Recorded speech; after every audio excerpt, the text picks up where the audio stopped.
Facebook और Insta पर जब मैसेज कीजिएगा ना तब बोलिएगा।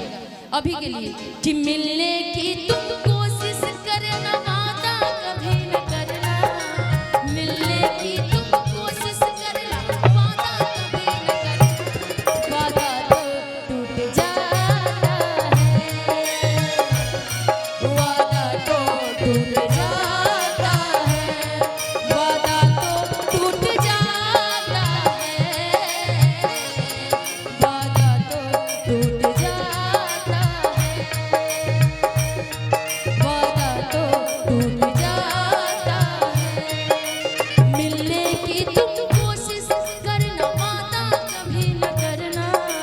मिलने की तुम गाइए, वादा कभी न करना। मिलने की तुम कोशिश करना, वादा कभी न करना।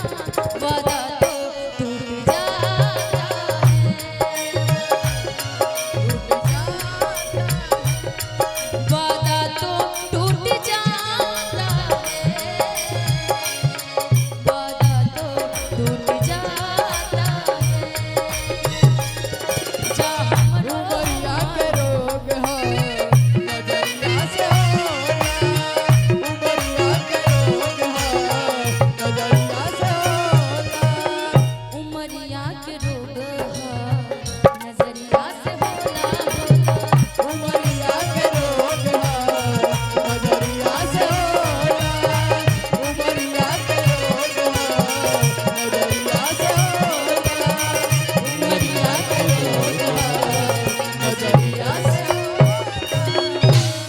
कि उमरिया के रोग है कि नजरिया से हो।